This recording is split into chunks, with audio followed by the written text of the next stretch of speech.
Vamos lá. O dia que nós demos a primeira dose para a Anne, falei até, já tinha citado até a data, né? Dia 11 de novembro de 2013.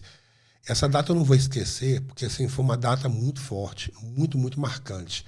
Lá em casa a gente tem uma cozinha. Quem assistiu o documentário vai ver que a cozinha de casa é do tipo americano. Aparece a nossa cozinha lá.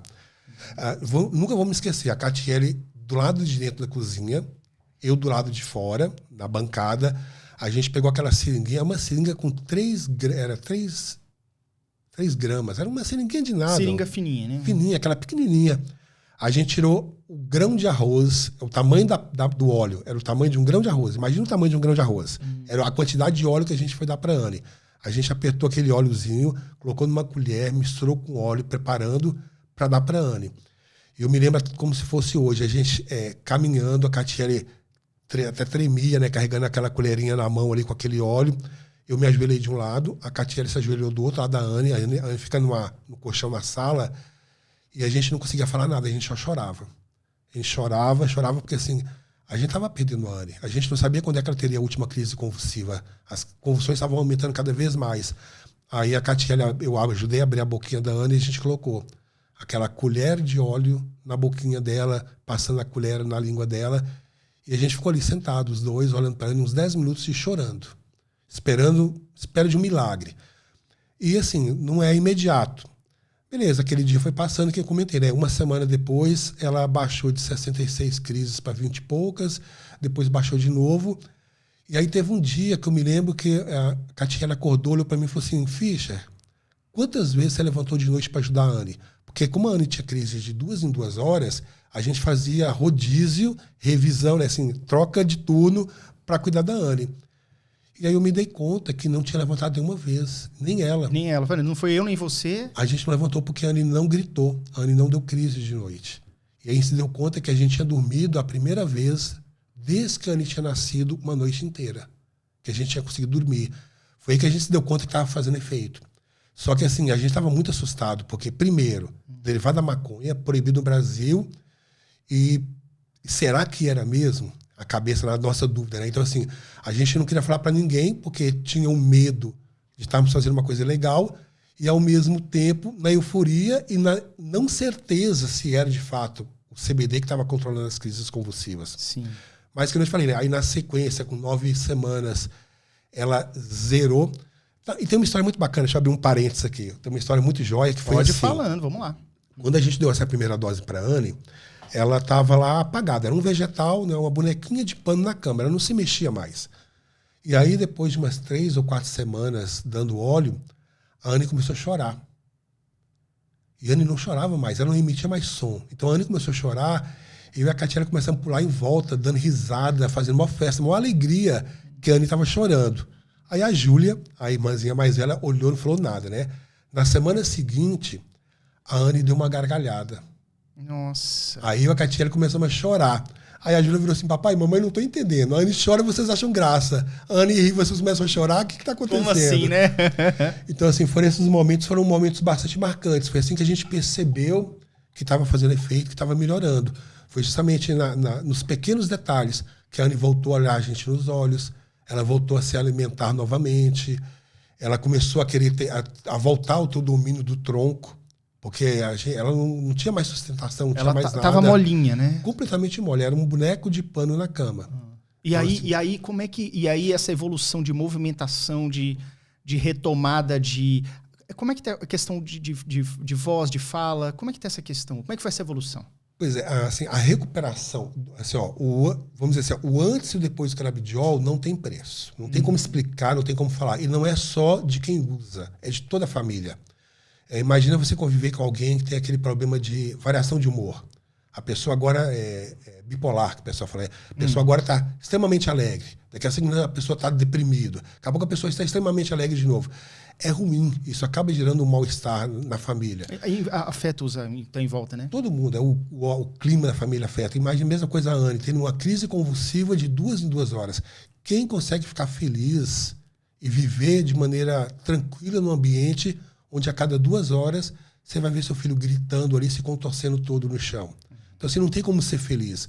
Então, assim, quando a gente começou a usar o canabidiol e ela começou a apresentar as melhoras, é a família inteira que melhora. clima da casa melhora, a gente deixou de viver um clima de luto que a gente vivia diariamente e passamos a ter uma vida em família. Então a gente conseguiu dar qualidade de vida para a Anne. E a qualidade de vida não só para a Anne, como para toda a família. Então isso que a gente fala para todo mundo, né? O canabidiol, ele não vai ser cura para nenhuma dessas enfermidades. Podemos falar Alzheimer, Parkinson, ELA, esclerose, e aí vai. O leque é grande de encefalopatias que você pode usar o canabidiol e o THC também, na cannabis, para ajudar. Ele não cura nada disso, mas ele ameniza os sintomas porque ele ameniza a sinapse. Na hora que você consegue fazer com que a sinapse funcione de uma maneira regular, você dá condições para o cérebro se desenvolver, e o cérebro se desenvolvendo, a pessoa tem um comportamento mais padronizado, e isso melhora a qualidade de vida da família inteira. O cérebro é como se ele voltasse a ter o controle do seu corpo. A sua mente se reconectasse ao seu corpo, né? Estabilizando as sinapses, falando de uma maneira técnica, mas não tanto, né? Então, o canabidiol, inclusive, ele tanto o CBD como o THC, pelos seus conhecimentos, ele tem essa questão medicinal, não no sentido de curar, mas no sentido de estabilizar, reduzir surtos, acalmar-se esse mar agitado, mar revolto, né? Você conseguiria puxar da cabeça, assim, do que você já estudou, quais são as aplicabilidades para o canabidiol e para o THC e o CBD? Depois eu até posso mandar para vocês uma relação completa aí. É grande, mas, né? Mas a relação é grande. E assim, essa pergunta é interessante porque as pessoas dizem assim, cara, mas então essa planta é milagrosa, serve para tudo? Não é que ela serve para tudo. Antes de a gente começar aqui, né, Yuri, eu até te fiz a pergunta, você sabe qual alimento do planeta Terra que mais tem canabidiol? A Yuri olhou para mim assim com aquela cara desconfiado. Eu falei, é o leite materno. O leite materno é o que tem no planeta Terra que mais tem canabinoides. Então a mãe, quando está dando de mamar pro filho, e quando o cérebro do filho está se formando, ele está tomando aquela quantidade enorme de endocannabinoides que a mãe produz. E isso ajuda na formação cerebral. Então é mais ou menos isso que acontece. A gente vai vivendo ao longo dos anos, o tempo vai passando, a gente vai tendo uma alimentação deficiente e a gente vai produzindo cada vez menos canabinoides. Então, quando a gente começa a produzir cada vez menos canabinoides, a gente começa a apresentar doenças da idade, que aí vem Parkinson, Alzheimer. Então, se a pessoa faz uma suplementação disso, esses sintomas dessas doenças, elas desaparecem. Tanto que nos Estados Unidos é usado como suplemento alimentar e as pessoas já tomam para evitar no futuro de ter um Alzheimer, de ter um Parkinson. Ou seja, ele pode evitar, talvez retardar o surgimento de um Alzheimer, Parkinson, que são doenças mais avançadas da idade, não atacam os jovens, digamos assim, é mais os idosos. Então, seria uma questão preventiva, um tratamento preventivo, talvez. Isso. Lembrando que eu não sou médico, estou falando de experiência de um pai que conversa com pessoas do Brasil inteiro e do exterior, né? A gente conversa com gente do mundo inteiro. Certo. Então, assim, exatamente esse é o uso que eles fazem hoje nos Estados Unidos. Eles usam preventivamente para que no futuro eles possam não vir a apresentar Parkinson, Alzheimer, doenças da idade por causa da baixa produção dos endocannabinoides que a gente produz. Certo. Só que com o passar do tempo a gente produz menos, aí a sinapse desregula e o cérebro E aí começa... é como se fosse assim, a gente tem um oceano ali com algumas ondas, com o passar da idade, as estabilizações elas reduzem, e aí as ondas ficam maiores, a chance de ter algum surto, alguma coisa vai aumentando. Exatamente. Porque os endocannabinoides seria algo que nós produzimos e o cannabinoide, o canabidiol, né, o CBD, ele vem para suprir isso, porque é uma molécula ali semelhante que faz essa ligação mais próxima. Uma explicação mais superficial que você deu agora mais cedo, né? Exatamente isso. Enquanto os fármacos, os remédios que a gente compra, que estão disponíveis nas farmácias, eles alteram a química do corpo, e aí você tem aquela característica, né? Você começa a usar o medicamento, você começa a se acostumar com o medicamento. Por que você se acostuma com o medicamento? Porque, na verdade, você está alterando a química. Então, você cada vez altera menos. O corpo é inteligente, ele vai se adaptando. Ele quer buscar uma homeostase, ele quer buscar uma harmonia. O CBD não.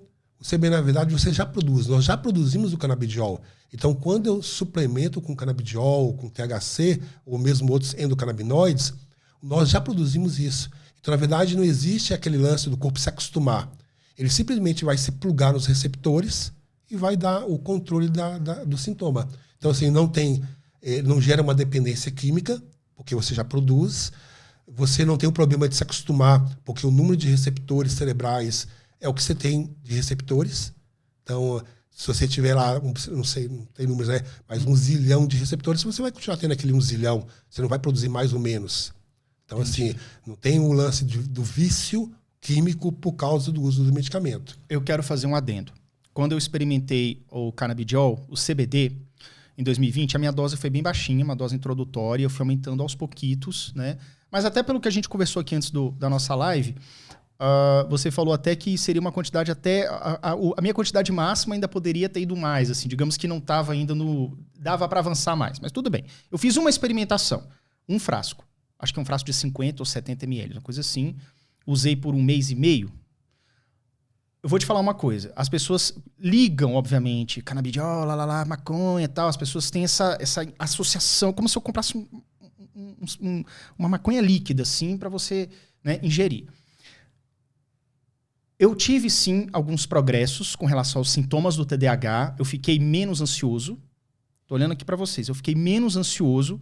Eu tive, sim, uma redução parcial nessa questão da desatenção, da perda do foco.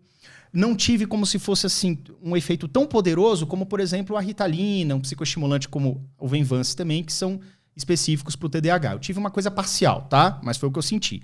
Redução da ansiedade muito também. Mas teve uma coisa que me chamou muita atenção na primeira semana. Eu não tive nenhum efeito colateral. Qual o efeito colateral que eu costumo ter com o psicoestimulante, a Ritalina e o Venvance? Perda do apetite, perda do sono, irritabilidade no final o medicamento dura de 3 até 8 horas, dependendo da dosagem ali da sua distribuição, da sua liberação no corpo. E mesmo no final do efeito, eu sentia uma irritabilidade com o uso do psicoestimulante. Com o canabidiol, eu não tive nenhum efeito colateral. Nenhum, zero. A minha fome manteve-se a mesma. A minha ansiedade reduziu, né? Não tive problema à noite para dormir, como os psicoestimulantes me causavam. Então, assim, isso é uma coisa que eu posso confirmar. O canabidiol, pelo menos para mim e para o caso do Fischer aqui, é que não teve efeito colateral, né? Perfeito. O que a gente aprendeu ao longo desse tempo, né, do canabidiol? Que o pessoal fala muito assim, no lance da cannabis medicinal. É muito comum a seguinte frase: com cannabis, menos é mais. O que significa isso? No caso do canabidiol, para controlar as crises convulsivas, é como se fosse um U invertido. Imagina um gráfico do U invertido. Quanto mais eu vou aumentando a dose, mais eu vou tendo controle do número de convulsões. Então eu vou ali estudando. Como qualquer medicamento fármaco, eu vou aumentando a dose devagar e vou vendo o resultado. Vai chegar num determinado momento que, se eu continuar aumentando a dose, eu vou perder resultado. Ele começa a cair. Então, o canabidiol, você tem que acertar a dose que você está procurando. Normalmente são doses menores, mas você precisa ir ampliando. E assim também, como é que as famílias trocam informações, como é que é orientado. Na primeira semana, os primeiros 10 dias, você usa uma dose mínima. Por que você usa uma dose mínima? Porque os seus receptores cerebrais são fechados. Então você tem que tomar para estimular, para abrir os receptores. Depois que eles começam a abrir os receptores, aí você pode aumentar a dose, que ele vai se plugar e vai controlar a sinapse do neurônio. É mais ou menos assim que funciona. Os americanos, eles defendem que para epilepsia, o ideal, a dose terapêutica ideal é 5 mg por quilo ao dia. Aí você calcula o quilo da pessoa, multiplica ali pelos 5 mg. Né? Com o que está ali dentro daquele óleo produzido. E olha que interessante, a USP de Ribeirão Preto, ela fala que é de 5 a 25. Olha que interessante. Então, enquanto nos Estados Unidos eles falam 5 mg por quilo ao dia, aqui no Brasil, a USP de Ribeirão Preto defendeu até 25 mg por quilo ao dia. Inclusive, foi um material usado pelo CFM para autorizar os médicos a prescreverem. Então, o foco, a medida é completamente diferente, o que reforça que nós falamos lá no início, a necessidade de mais pesquisas. Então, essa é uma das características. Então, para uso de epilepsia, na ANE a gente usa aproximadamente 5 mg por quilo ao dia. Certo. Mas dividido, é uma dose única ou dividido? Ela usa 2 vezes ao dia. Então, metade da dose de manhã e metade à noite. Inclusive com características diferentes do CBD. O CBD que a gente usa de manhã, ele tem uma característica e à noite tem uma outra que ajuda ela a dormir. Que facilita ela relaxar e dormir. Com uma outra composição de canabinoides. Entendi. E aí uma coisa interessante, o pessoal fala assim, olha, mas é tão fácil de produzir, por que você não faz em casa o óleo? Isso é uma boa pergunta. Eu gosto muito de comparar o uso da cannabis medicinal com maracujá, para defender essa ideia. Vamos supor assim, eu estou muito nervoso, eu estou tenso, eu preciso tomar alguma coisa para acalmar. Então eu vou tomar um maracujá. Tomei lá um suco de maracujá, tomei uma taça de suco, um copo de suco. Acalmei? Não, tomo mais um. Acalmei? Puxa, eu tomei demais. Então, geralmente, para mim, o ideal é tomar um copo e meio. É você então, sentindo. Né? Eu vou sentindo e vou regulando. Então, o pessoal fala, vou produzir em casa, não sei lá o quê. Tá, se você é um adulto que vai produzir para você, fazer o seu uso, é uma coisa. Porque você sabe o que está sentindo, você sabe se aquela dose foi demais, foi pouca, você consegue entender o que está acontecendo no seu organismo. Mas pensa numa criança como a Anne que não se comunica. Nas milhares de crianças que estão por aí. Então, você dá um óleo para uma criança que ela não fala o que ela está sentindo, que ela não demonstra o que está sentindo, é um pouquinho perigoso. Uhum. Então, assim, o que a gente... Tem observação dos pais, né? Pois é, então o que a gente defende? Quando você vai fazer um uso medicinal, e principalmente se a pessoa ela não consegue dizer o que está sentindo, o uso do óleo produzido artesanal, ele não seria o ideal. Agora, se você é uma pessoa adulta, você sabe o que está sentindo, eu acho que aí sim o uso do óleo artesanal, uma produção até caseira, ela passa a ser uma alternativa bastante viável, e economicamente falando, né? Porque é muito mais barato, é fácil de produzir. Entendi. De qualquer forma... Rapidinho, fácil de produzir, entre aspas, tá? Tendo todo o material disponível, não é tão complexo fazer. Mas assim, como a gente está falando de uso medicinal, às vezes 1 minuto a mais, 1 minuto a menos do processo de fervura já muda completamente a composição da planta. É por isso, então, que tem que ter um laboratório com controle da temperatura do processo. Então, assim, em casa, você poderia, em tese, daqui a pouco eu vou falar sobre isso, em tese, produzir o seu próprio óleo, mas você tem que ter um controle muito rígido, como se fosse um laboratório mesmo, né? Para uso medicinal, em que você tem que ter uma dose exata, sem variação. Entendi. Então, mas esclarecendo, Norberto, a produção medicinal caseira das pessoas, dos civis que desejam fazer isso, ela ainda é proibida. É proibido. Tá. Não é autorizado. Nós aqui em Brasília já temos uma família que ganhou na justiça e ela pode produzir, ela produz em casa. Eles plantam em casa e produzem em casa. Temos uma família autorizada em Brasília. A primeira família autorizada foi no Rio de Janeiro, a segunda em São Paulo, depois veio em Brasília. Hoje tem famílias no Brasil inteiro com autorização para produção. Então, assim, mas é que nem eu falei, né? Assim, as pessoas gostam. Que a pessoa, quando ela começa a conhecer a cannabis, ela se apaixona pela planta. É uma planta apaixonante. Então, as pessoas acabam defendendo você fazer em casa mesmo. Para que você vai pagar $1.000 no importado se você pode fazer em casa? Cara, acho que cada caso é um caso diferente. A mesma coisa é a vitamina C. Eu posso ter um pé de limão, um pé de laranja em casa e usar a laranja e o limão da minha plantação para poder me suprir de vitamina C. Mas, de repente, se eu sou um atleta de competição, de alta performance, eu preciso de uma vitamina C importada. Concentrada, né? Concentrada e importada, aquela de longa duração, que às vezes nem o que vende na farmácia produzido no Brasil não atende. Eu tenho que tomar uma que fica 24 horas liberando vitamina C no meu organismo. É outra necessidade completamente diferente. Então, assim, a cannabis, o uso medicinal da cannabis é exatamente igual. Você vai ter todas as necessidades diferentes. Para algumas pessoas, ela vai precisar, sim, do importado, com alto controle de qualidade e com aquela medida exata, que não pode variar nem 1 milímetro para cima, nem 1 milímetro para baixo. Tem que ser o valor exato. Porque se der uma variação, a criança vai ter convulsão. Uma outra pessoa que pode produzir em casa, pode produzir um óleo com mais THC no primeiro momento, depois com um pouco menos, que não tem, que é o caso do chá, né, para acalmar, né? Tem um chá que o pessoal faz da cannabis? Como é que é isso? Não, também tem chá também. Tem de tudo. Tem chá, tem vaporizado. Eu fui falar do suco, né? Que nem o suco do maracujá. Você pode tomar um suco de maracujá altamente concentrado ou um suco bem leve. Mais ralinho, né? É, mais ralinho. Você vai atender a sua necessidade. Entendi. Então, assim, o uso medicinal da cannabis pode seguir o mesmo raciocínio. Para um adulto que sabe o que está fazendo, que conhece e tem condições, tem tempo para plantar, seria uma alternativa e hoje é proibido.